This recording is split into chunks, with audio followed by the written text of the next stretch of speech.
Hey guys, what's up? I'm Zach. Welcome to my soapbox. Back again at you with another video. I think this will be the first official video for Zach's soapbox. I changed the lighting on that last video I made, the first introductory video to the channel. I had a light above me that kind of was shining too much, and it kind of looked like I had a halo or something above my head. So I moved to a different room and have a different lighting. You know, got my sigil of Baphomet there in the back. Anyways, speaking of sigil of Baphomet, I figure why not get started with something kind of cool and neat? Something I've talked about before, something I've even written about before on my personal Facebook page and spoke about before, but what the heck? Because it's my coming back after almost 4 years, let's retread some old territory. I want to talk about something that's occurred to me many years ago, and I think that there's a satanic rub there. The founder of the Church of Satan and the author of the Satanic Bible, Anton LaVey, he had several books, and there's the Satanic Bible, and then there's like the Satanic, the Satanic Witch, originally known as the Complete Witch. Then there was the Satanic Rituals. Then, of course, there's the Devil's Notebook, which is my favorite, and then, of course, there's the book that was published posthumously after his death in '98 called Satan Speaks. Anyway, in The Devil's Notebook by Dr. LaVey, he discusses something called the third side perspective. And the basic gist of this is that that oftentimes there's too many false dichotomies offered, that something either has to be A or B and never a C or a D or an E.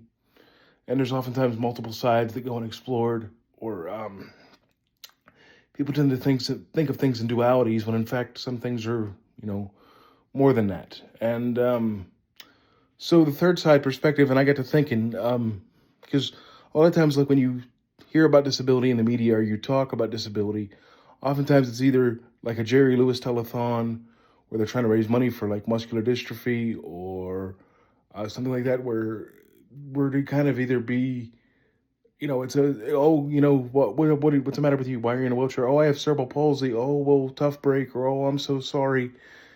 It's like, I'm not sorry. You know why? Because being in a chair or having some sort of disability is just a different part of the human experience. I think that one of the false dichotomies offered when it comes to disability particularly is the fact that either a disability either has to be a tragedy or a triumph. That I'm either an inspiration for knowing my name and going outside and, things like that, or it has to be, it's either a tragedy or a triumph. Oh, I'm so sorry. Or, oh, look at you, overcoming your disability. No, I'm not overcoming my disability. I'm overcoming kind of the ableist assumptions about me. I wonder if like people see people with glasses or some other assistive device and go, oh, look at them overcoming their disability. We don't do that, but we do it with like wheelchairs and other sort of things like that. So, I mean, wheelchair is an assistive and mobility device. And one of the things that Dr. LaVey always said is that Satanism is a warts and all approach to human existence, right? So a warts and all approach means that we accept human beings as they are, and that Satanists come from all different walks of life, that we're, as Dr. LaVey always said, we're a meta tribe and kind of a race of people in and of ourselves. So I think, you know what I mean? Like one thing I'll get is, oh, I can't believe you moved out to Vegas all by yourself. Things like this. It's like, well, people move across country all the time. The fact that I use a wheelchair or assistive device is irrelevant. You know what I mean? I can't believe you moved away from family. Well, but you don't know my family, and you don't know my family dynamics, and you don't know my situation. Not all families are support systems, and not just because someone is related to you doesn't mean they're always going to be there to help you and things. It just depends on the personal family dynamics, things like that. But so it's one of those things where we tend to either think of it as a triumph or a tragedy, and I don't think it's either one. I think that disability is just a different part of the human experience and human emotion or human endeavor. One of the things I'll often get, I think all Satanists with disabilities get, including myself, is the fact that, well, if they pulled from might is right, and, you know, you're in a wheelchair, so obviously that doesn't, you can't be a member of the Church of Satan, or that doesn't apply to you. Well, the thing is, it does. Because what he says after that is that victory is the basis for might. And while the strong may rule the weak, the intelligent and the clever rule the strong. And it's even up for debate as to what a strength or weakness even is. In Magus Gilmore's book, The Satanic Scriptures, he talks about, there's an essay in there called The Primer for the Fledgling Misanthropologist. And he talks about how might is right is simply an equation. And that might is simply the strength and desire to achieve an outcome, and right is the achievement of that outcome. So that kind of leaves a lot of room for nuance when it comes to satanic Darwinism. As far as Darwinism is concerned, when Darwin talked about Darwinism had to do with environment and your ability to adapt. So certainly the ability to adapt is certainly a form of strength, which is a form of might. Might is simply a form of power. So the ability to adapt is certainly a form of power. So might is right. And while the strong may rule the weak, the intelligent and the clever rule the strong. And like I said, in Darwinism, it has to do with environment. So what's a strength in one environment could be a weakness in another environment, and vice versa. And if the intelligent and the clever rule the strong, intelligence itself could also be the ability to adapt.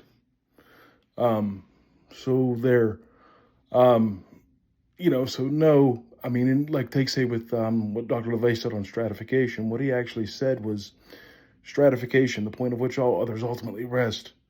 There can be no more the myth of equality for all. Equality only translates to mediocrity and supports the weak at the expense of the strong. However, take note, there, just as anywhere else in satanic literature, when it says strong and weak, it never defines who or what a strength or who or what a weakness is. But the quote actually continues, and it states, "Water must be allowed to seek its own level, without interference from apologists for incompetence. No one should be protected from the effect of their own stupidity. Stupidity and incompetence are not a social class. They have nothing to do with the ownership of the means of production, nor do they have anything to do with disability. Stupidity is not a disability. Stupidity is something where, it's a fault of your own. So any kind of disability like, say, Down syndrome, cerebral palsy, you name it, that is not a fault of your own. So that's not a consequence of your own stupidity. And as far as, we say Satanism is an elitist religion, but I've always kind of considered it elite by who and what standard. And the truth is, because you are your own God at the center of your own universe, it's by your own standard. Again, to pull from Magus Gilmore's book, The Satanic Scriptures, there's that essay in there called What the Devil, where he says, "I decide what is of value. I am my own highest value. Good is that which benefits me and is productive. Bad is that which hinders me and is destructive. I am an atheist." So when you say to me, well, Satanism is an elitist religion, yes, but it's elitist by your own standards. And so to me, Friedrich Nietzsche talked about the Ubermensch, the Superman, right? That you had to be able to form your own horizons and things like this. And I think that those horizons are defined by the individual and what they consider to be the best version of themselves. Furthermore, on like a related stratification sense, for me personally, I kind of take stratification first and foremost on a personal level and individual basis. Remember, like in the, again, the primer for the fledgling misanthropologist by Magus Gilmore, he talks about the pyramid structure and the capstone of the pyramid. But because each Satanist then kind of makes their own morals and their own values, that capstone of that pyramid is that highest ideal self that we all hope and wish to be. If we all make our own morals and our own values and our own judgments, then that capstone of that pyramid is that highest ideal self that we all hope and wish to be as individuals. So for me, you say to me, well, as someone with left-wing political views and as someone who's, been a member of the Communist Party and Socialist Party and things like this, how do you rectify that with like a stratification thing? And the answer is, again, Darwinism had to do with environment. And fun fact, actually, there was a long correspondence between Karl Marx and Charles Darwin. And they wrote letters back and forth to each other in the 1850s. So much so that Darwin was going to dedicate, or Marx was going to dedicate Volume 1 of Das Kapital in 1867 to Charles Darwin.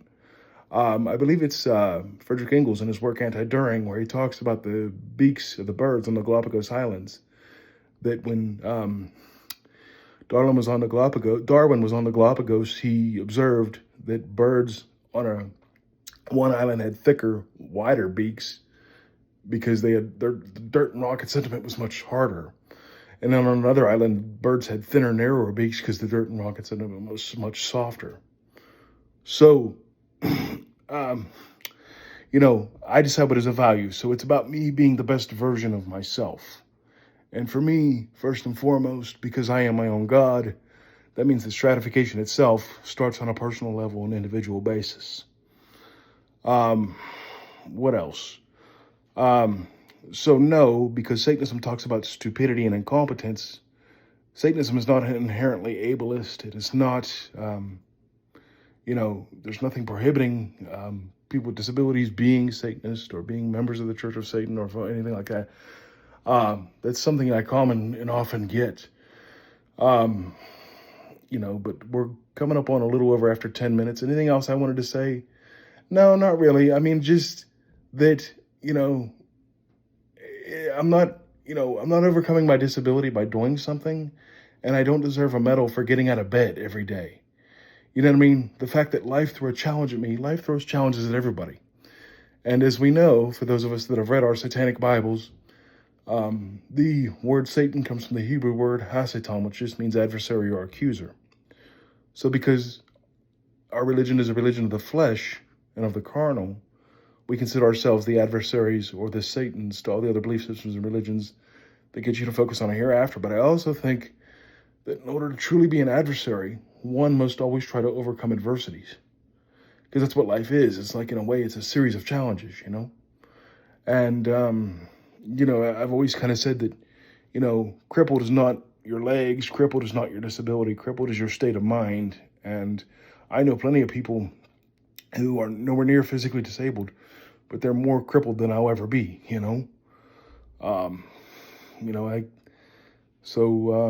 what else, man? Just some brain droppings I had, but I think there's a third side perspective for you're not overcoming your disability by going outside. You're overcoming the ableist assumption that because you're in a wheelchair, your life must just suck and we can't, live. But that's exactly what Satanism is about, is, life being the great indulgence, death being the great absence. Therefore, make the most of life and live for the here and now. Here and now is the day of torment. Here and now is the day of joy, Evil spelled backwards is still live, That's straight out of the Satanic Bible. So I think in a way, for a lot of us people with disabilities, I think we almost have to adopt like a de facto satanic attitude to a certain extent, Satanist or not. You'd be surprised how often people kind of instill satanic attitudes and satanic ideals in people without ever knowing it, because Satanism is just simply that. It's human nature, So what else, what I mean? And so one of the things that I always kind of resonate, and one of the things I always loved about Satanism is that Satanism is a tool, not a cause. So Satanism doesn't affect your life. You affect life by being a Satanist. And, always exploring and kind of pushing them boundaries to find your highest self and your best self, be it through the exercise and the weightlifting or, even doing these videos. It's a very cathartic thing. It gets me to reach people that I wouldn't normally meet, So in a way, it's almost given me more than a pair of legs ever could, because I could release this video, and then with the internet being here and technology, I could reach people from all over the world. When I did the soapbox before, I had over 1,000 likes, and I had people from Australia and New Zealand and, England and the UK and everything like that. So I reached more people just sitting in my apartment, through technology and science and everything. It's kind of almost made disability to a large extent a moot point these days, you know what I mean? So, but anyways, man, it's just some random thoughts I had, and I certainly think that there's a third side perspective when it comes to disability, because we tend to kind of see assistive devices like wheelchairs and think of tragedy or triumph, when in fact it's neither. It's just a symbol of independence and of pride and of liberty. And that's what I think a wheelchair really is, But all right, guys, enough rambling. We're coming on 15 minutes. I got to get this thing uploaded and take care. And I'm going to try to shoot for these to make them once a week, maybe release them on Fridays, man. That's what I'm going to shoot for, I think. Like the old days. All right. Later.